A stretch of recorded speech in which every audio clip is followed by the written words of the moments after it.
Pharmacists going to be doing more, tell me. Yes, really exciting news story today. We're launching Pharmacy First, OK, what's this scheme then, Andrea Leadsom?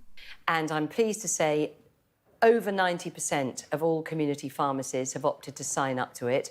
What they'll be doing is, in future, any patient with a common condition such as a sore throat, sinusitis, impetigo, a urinary tract infection, will be able to go to their community pharmacy to receive not just advice but also treatment and prescriptions from their community pharmacist. So instead of going to see a doctor who usually would deal with these issues, they've deputised pharmacists.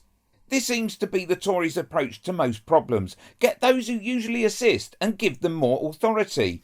Like their plan to get teaching assistants to become higher teaching assistants, so that they can cover classes and thus undermine the training teachers do. Nothing against those TAs who've done the training, it's just that the plan is ripe for abuse. That's expected to potentially free up to 10 million GP appointments each year, allowing GPs who do a fantastic job to focus on the more complicated cases. So it's brilliant for patients. Yeah, don't get more doctors, get somebody else to take up the slack. Brilliant for the pharmacy sector, who are getting funding of 645 million for this over a 2-year period. And of course, it's also fantastic for the whole primary care recovery. I'm not sure if I want my pharmacist to be a stand-in doctor. Slight issue with the funding. You brought it up. 645 million is what the government is making available.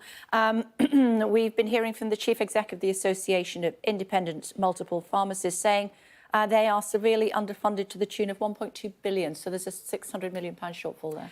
Typical Tories rolling out a scheme and then not even funding it properly. Let's see her answer this then. Well, the government already provides £2.6 billion a year to the community pharmacy sector, and the 645 is specifically for Pharmacy First.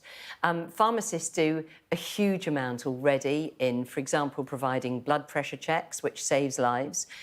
Hang on, she's not even answering the question.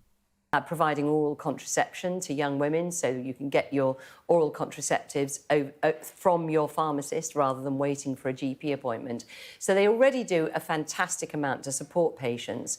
And what we're finding is that as a result of Pharmacy First, which they didn't have to sign up to, brilliant news that over 90% have signed up to it. Of course they have, because it's more money. But should it be done in the first place?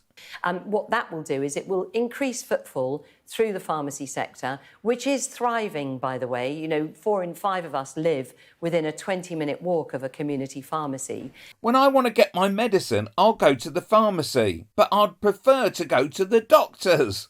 And so what we're seeing as the UK government is a thriving sector that can do more to work to the top of their training. But to my point about a 645 million pound shortfall.